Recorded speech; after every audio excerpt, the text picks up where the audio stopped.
Life show hosted by Frederick on Global Voice Radio on Fridays at 10 a.m. Eastern. During his show, Mind Body Life founder and best-selling author Frederick investigates the little-known insights and daily methods used to create explosive life transformations and transitions with those that have risen from struggle and ascended to greatness. Here is your Mind Body Life host, Frederick Entenmann.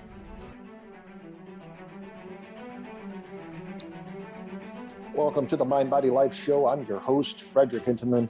I'm a former professional athlete, best-selling author of Surviving Sports in the Game of Life, a coach, a consultant, and I help individuals from all walks of life, but most notably, I help professional athletes create lasting success and win the game of life.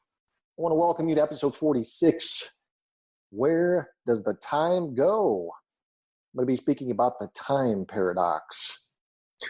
As we now approach the sunset, at least this was last night that I was writing down my thoughts of this past summer season of 2018, and we take a look back on the last few months. Does it seem like your summer lasted forever, that it slowly floated along in a hot haze, or did you have a similar experience like me? Did these last few months seem to just go by in a blink? Your answer to that question will likely depend on your age. If you're a young buck, you'll probably feel like you fit 6 months into the last 3. If you're longer in the tooth, chances are your summer seems to have gone by in a quick blur, much like the rest of your year, or much like this past decade in my case. It's crazy. So it brought me along to ask these reflective questions, especially why does time seem to slow down when you're young and speed up as you get older? It's a common question, actually. You may have heard it said that this phenomenon can be chalked up to the fact that when you're younger, each year compromises a larger percentage of your total lifespan and thus feels more sizable. So 1 year is 1/14 of your life when you're 14, but only 1/40 when you're 40. That's a fun theory, but there's an actual neurological reason for how our perception of time changes as we age. And once you understand it, you can really become something of a time wizard, so to speak, I suppose, quickening or slowing the way time feels, and even creating that awareness and making your life seem longer than it really is. And after all, we're living on brain time. Time is a fixed dimension. Clock time can be broken into minutes and seconds and nanoseconds and can be objectively measured, as we know, right? And even without an external chronometer to aid us, our internal clocks often do an excellent job of tracking time. If I asked you to guess the time right now, you'd probably be pretty close if I were to guess. Yet how we perceive time is not always so accurate. Depending on our circumstances, time may seem to contract or expand, speed up, or slow down. And Dr. David Eagleman, he's a neuroscientist and foremost researcher on time perception. He calls this phenomenon brain time. And unlike clock time, its measurements are very subjective. And in contrast to our other senses like touch and taste, which are located in specific parts of our brains, our sense of time is woven throughout our neural matter. And as Dr. Eagleman puts it, time is, quote, unquote, metasensory, meta meaning many, and rides on top of all the others. Because our perception of time is really intricately tied up with our emotions and memories, and the information we take in about how our hours are spent isn't raw data. Instead, this Dr. Eagleman explains, our minds actually filter in the info or the information before presenting it to us. So, in Dr. Eagleman's words, quote, "The brain goes through a lot of trouble to edit and present this story to you of what's going on out there and how fast or slowly it happens. What your brain's telling you that you see is not always what's out there. It's trying to put together the best, most useful story of what's happening out there in the world," quote. So time then, as Eagleman argues, is ultimately a construction of the brain, and each their own, right? That explains why one person's interpretation of an event is completely different than another individual's perception of an event that experienced the same exact event. So does matrix time even exist? And so to understand when and how and why your brain edits your perception of time, it's useful to begin with what happens to your brain time when faced with a life-threatening situation. And if you've ever felt close to death, especially gotten into a car wreck, or engaged in a firefight, or fell off a roof, or even engaged with a fight for that matter, like a real one, you likely felt that time expanded during those really intense, fraught moments, and that everything happened in slow motion, a la The Matrix, a very famous film where time slows, right? In the aftermath, then you probably remember the experience in very, very vivid detail, as in a replayable film in slow motion. And this Dr. Eagleman wanted to find out actually if people's brains were really slowing down their perception of the world during these life-threatening situations, or if something else was going on. So he took a group of participants to one of the scariest amusement rides in the world. That would be the SCAD. And riders are dropped on their backs into a 100-foot free fall.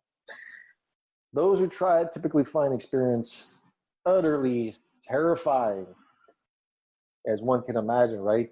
And Eagleman had his participants wear a wristwatch and asked them to look at it during their free fall. And the watch would flash a digital readout of a number a split second too fast for the human eye to register under normal conditions. If fear slows down our perception of reality, Eagleman reasoned, the participants would be able to see the numbers as they dropped. Yet, interesting enough, according to this study, none were able to do so. So after their experience on the SCAD, this Dr. Eagleman asked the participants to imagine their fall and how long it had taken. And though they had been able to accurately guess the time of others' falls, when it came to estimating their own drop, they invariably felt it had taken 30% longer than it actually had. So from these results, Dr. Eagleman positioned that time doesn't actually slow down when we're fearing for our lives. Instead, very threatening or seemingly threatening or scary situations send our amygdala. The amygdala is an almond-shaped part of the brain connected with memory and emotion, into overdrive.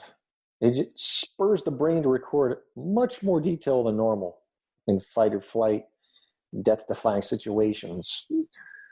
Because the brain lays down such rich, dense memories of those moments, when you later look back on the experience, there's a lot more footage than normal to run through. So it makes the experience seem like it lasted longer than it actually did. Time, there's novelty in our sense of time.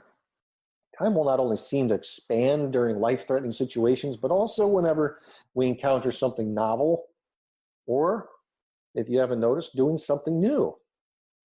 Me, myself, I'm almost addicted to experiencing new situations because I've realized that experiencing new situations slows time for me. And there was actually another experiment. As Dr. Eagleman, same guy, time wizard, he had participants sit in front of a computer screen that continuously flashed the same image of a shoe. And every once in a while, the monotony was broken with a picture of a flower. So the participants believed that the flower stayed on the screen longer, when in fact it cycled through just as quickly as the shoes. Maybe that the flower seemed to linger because its novelty spurred the participants to pay greater attention to it. So all I mean is like more attention equals more memory laid down, equals perception of longer duration. But it's equally possible also that the flower seemed to stay longer because the pictures of the shoes became compressed through. This is actually through a cognitive phenomenon called repetition suppression. So once the brain has been exposed repeatedly to the same stimuli, it doesn't have to expend much time and energy recognizing it. The first time the brain encounters something, it utilizes a high amount. The mind it simply utilizes a high amount of cognitive resources in order to make sense of it. So the novelty of the stimulus spurs the mind to capture a lot of detail, which in effect makes the encounter seem longer. That's what it is. With each exposure to the same stimuli, the energy required to identify it goes down, as does how long your encounter with it seems to last. And the brain develops little neural shortcuts, allowing it to recognize the stimulus much, much more efficiently. Thus, for the participants in the study, going back to the study, the shoe images, they really would have appeared to stay on the screen for a shorter duration than they actually did, thus making the flash of an occasional flower seem longer in contrast. So this repetition suppression is also in effect when we encounter predictable patterns. The brain knows what's coming and doesn't have to work very hard to prepare what's around the bend. For example, when you see 1, 2, 3, 4, your brain's energy expenditure rises on number 1. And then it greatly falls off once it recognizes the familiar pattern. Does that make sense? But then that leads me to thinking, but doesn't time fly when you're having fun? So what may seem puzzling about Eagleman's research, to me at least, is that it seems to really contradict popular maxims like time flies when you're having fun. And also the saying, the watch pot never boils. Don't exciting and novel experiences speed up time rather than slow it down? So I'm starting to think about this. And I actually posed this question to Dr. Eagleman, who explained to me that there's 2 types of time perception, perspective and retrospective. Perspective time occurs when you're in the moment and your brain is anticipating what will happen next. When you're busy and a lot is happening, your mind is no longer tending to time at the moment. You're not checking your watch or clock. So it seems like time is going by really fast. If you've ever been a waiter on a busy night, you know your shift can really fly by. And your mind is super focused on serving customers and what your next task is rather than on the clock. And then the flip side of perspective time occurs in situations that lack stimuli to engage your brain. If you're in a boring meeting or on a long flight, your mind is deeply attuned to time because you're always checking your watch every 10 minutes or so. You have little else to do besides watch the minutes tick by, which makes time seem to slow way down. And additionally, I don't know about you, but when I'm traveling, I'm always thinking about the end destination. So as the time goes and I'm thinking, oh my gosh, I just want to be there. Again, I'm closer to 7 foot rather than 6 foot. So me in a plane is usually an uncomfortable experience. Thus, I think a little more intense than most experience. Anyways, once your mind reflects on what you've been doing, which happens pretty immediately, you transition into retrospective time.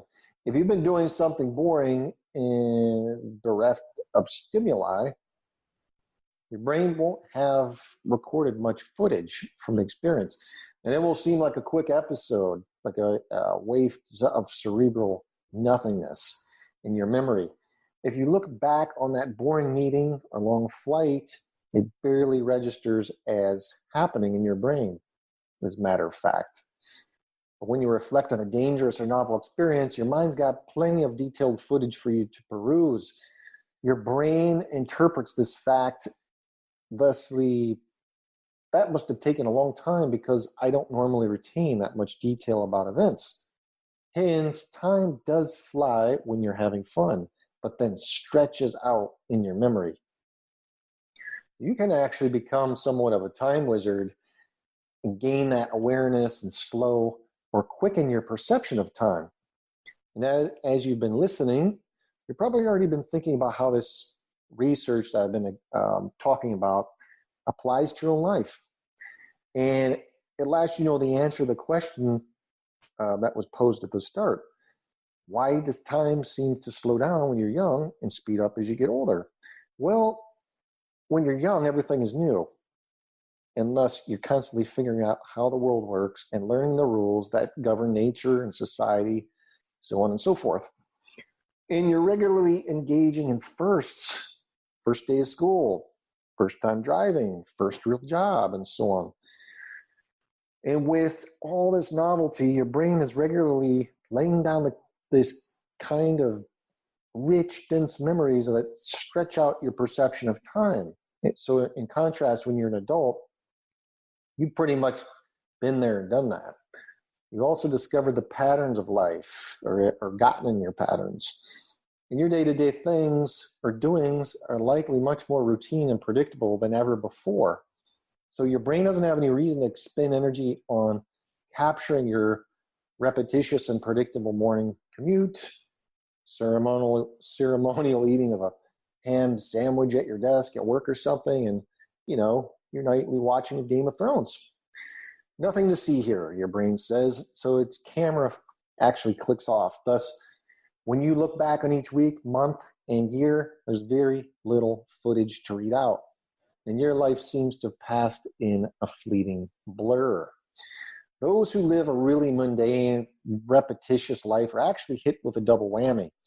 In the kind of midst of their boring day-to-day lives, so perspective time seems to drag interminably on. Yet when they reflect on their lives at retrospective time, it seems to have sped by. Yet, such a fate is not inevitable, okay? The very cool thing about this research is that it shows us how easily time can be manipulated and how kind of rubbery it is. And how Dr. Eagleman puts it, you have it in your power to slow down or speed up your perception of time. We know that.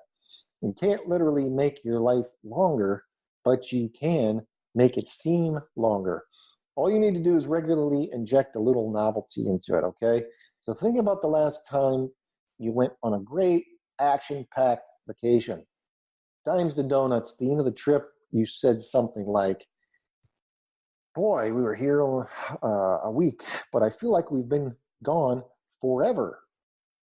All that new adventure slowed down your perception of time. Even as we get older, we can still seek out new horizons and new firsts. You don't have to do big things like traveling in order to stretch out time either. And this Dr. Eagleman actually says that even very small changes that shake up your neural circuits will do the trick. And he recommends trying things like switching the wrist you put your watch on every other day, changing around the arrangement of your furniture at home, driving a different way to work. So once you start looking for them, you can find tons of ways to mix things up and recapture your youthful curiosity and penchant for exploration. My favorite of Eagleman's suggestions is simple, but incredibly important, and that's engaging in lifelong learning. Just because you're no longer roaming through an endless summer doesn't mean there isn't a world of fascinating knowledge out there still to discover, which I'll get into in a little bit. When you reach the end of your days and look back over the course of your life, you're going to either feel like you were just 18 yesterday and that the subsequent decades passed in a blink of an eye, or you can run the tape on a seemingly never-ending stream of rich footage of your many adventures, your interesting everyday life, and the wealth of knowledge you accumulated. In the latter, instead of seeing your life flash before your very eyes, you'll enjoy the satisfaction of watching it languidly unfold and relish the sense of having fit several lifetimes in a single one. So I want to ask you, what do these words have in common? Such as savor, or relish, luxuriate, or stroll, or muse, dawdle, mosey, meander, and linger. It sounds funny because we rarely use them, right? We rarely do them as well. We don't have time. We've got so much to do and so many balls to juggle, so many miles to go before we actually sleep. Again, I've been actually thinking about this a lot since I've been reflecting on this past summer over the past days, and it prompted a lot of introspection, research, and asking questions, which come to find out many individuals are feeling overwhelmed by the relentless demands in their lives, in the sense that there's no way out, that they're trapped. We're all wired up, but we're melting down, and we're dancing as fast as we can. So stroll and mosey and linger, that's what slackers do, right? I mean, that's at least the programming we've received. I'm not suggesting this is a new phenomenon, this more or bigger and faster, been really the rallying cry of capitalism for more than 2 centuries, people. Since the advent of the Industrial Revolution, really. And I first considered and really thought about this subject over 25 years ago, okay, in college, because of what I was experiencing as technology, especially the internet, went mainstream. And I was part of the first generations to experience this acceleration syndrome, and suddenly was thrown into this revolutionary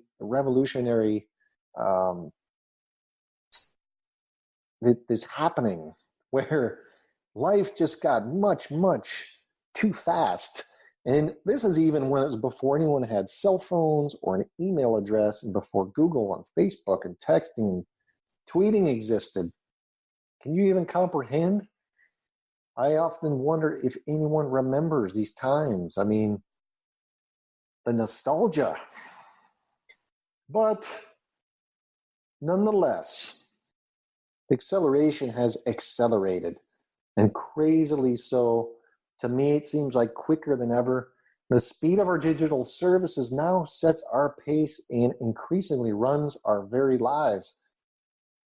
Any doubt?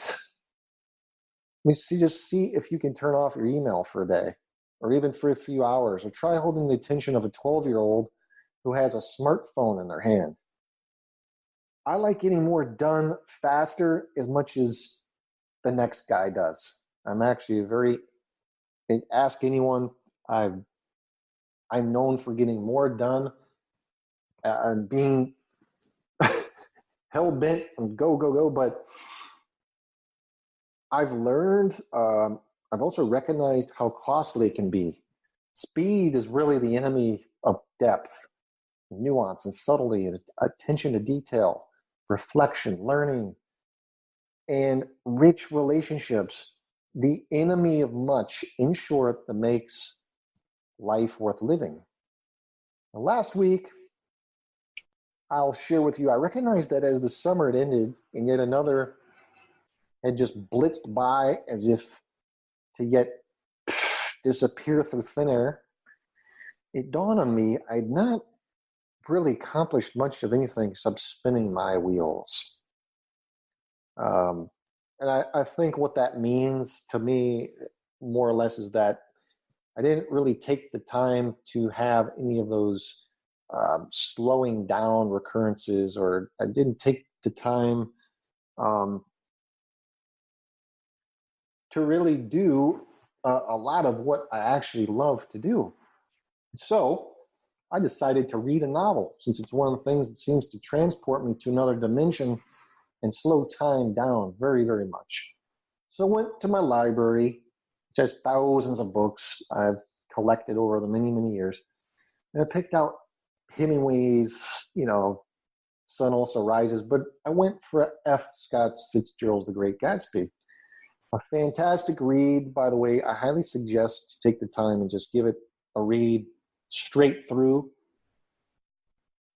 I know that sounds crazy, but trust me, you can sit down, put all your technology away, and just read it straight through. It doesn't take that long. What always gets me is when I share with others really my love of literature and reading, and there's always this impression as if it requires some great high power to sit down and read a book. It actually does not take that long, ladies and gentlemen, if you were to replace your screen time with reading time. You would be able to average at least 3 novels per week. Yes, trust me, it's actually quite simple when you just focus. Honestly, it's not the sort of book I actually would have chosen to reread, but it was a book I never really delved fully into. I knew it's considered by most to be the quintessential American novel. And to my amazement, I found it riveting. I savored and luxuriated in Fitzgerald's elegant sentences, and I became so immersed in the story and the era Fitzgerald so vividly evokes that my attention really rarely wandered. I felt enriched and enlivened by the experience. And it stuck with me. I got a lot out of the experience.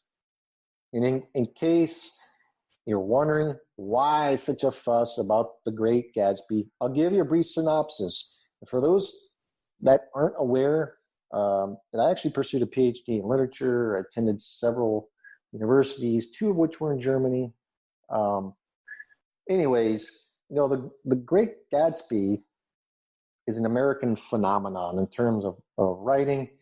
The 1925 novel written by American author F. Scott Fitzgerald that follows a cast of characters living in the fictional towns of West Egg and East Egg on prosperous Long Island in the summer of 1922. So the story, it actually primarily concerns a young and mysterious millionaire, J. Gatsby, and his very quixotic passion and obsession with the beautiful former debutante Daisy Buchanan, considered really to be Fitzgerald's magnum opus. Okay? This story, this novel, explores themes of decadence and idealism and resistance to change and social upheaval and excess, and really just created this portrait of the Roaring '20s that has been described as a cautionary tale regarding the American dream. And I love the Roaring '20s, especially in Europe and what was going on in France. So this novel is really amazing. And actually, when it came out in 1925, the book only sold about 20,000 copies. And Fitzgerald died in 1940 and believed himself to be a failure in his work, forgotten forever.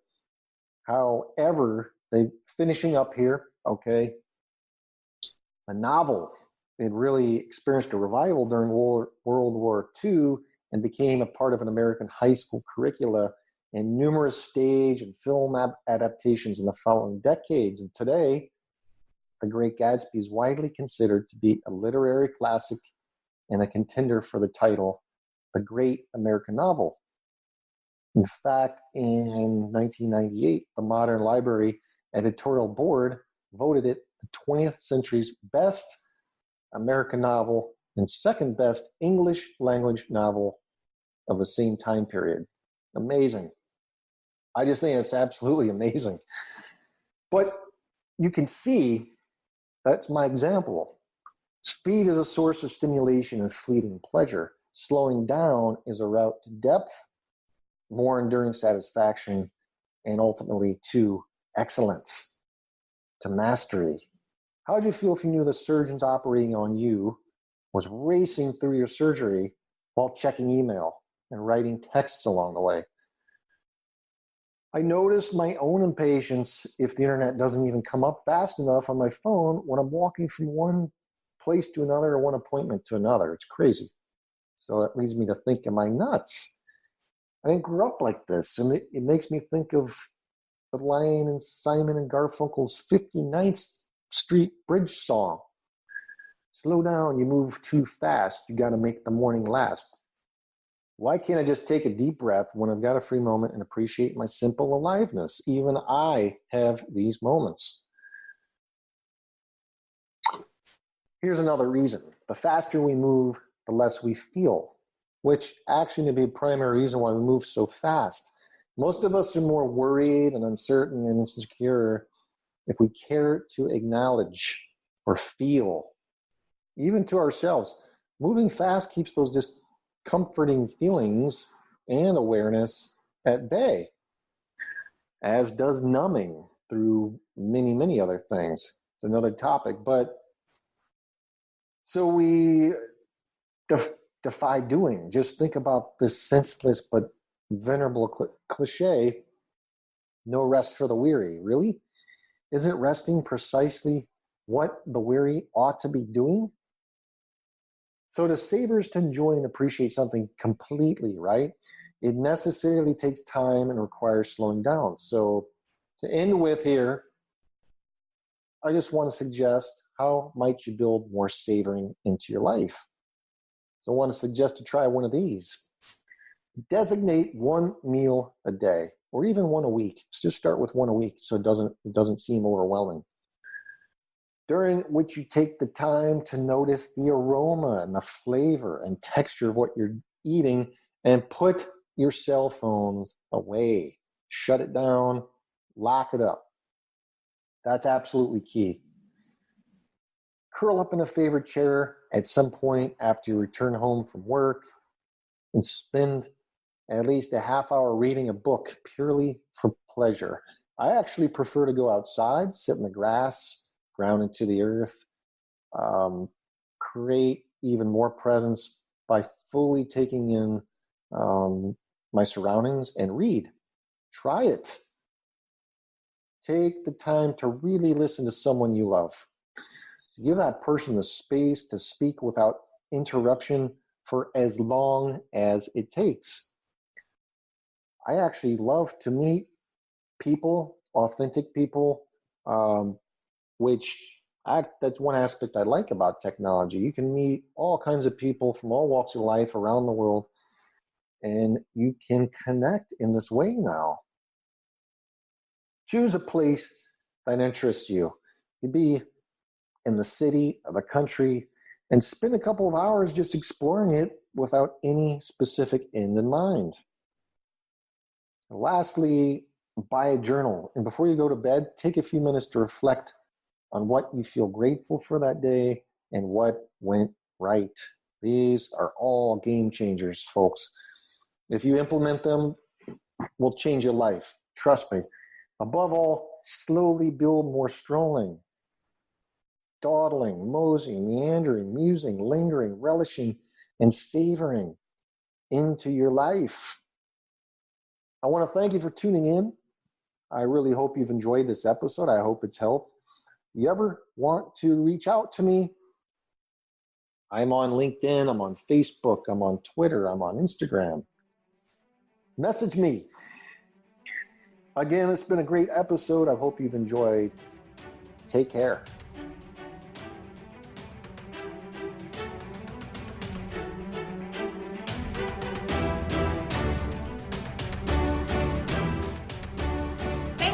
joining us. Listen every Friday at 10 a.m. Eastern to Frederick Intiman host Mind, Body, Life. Connect with Frederick at www.globalvoiceradio.com. Tune in next week for another edition of Mind, Body, Life on Global Voice Radio.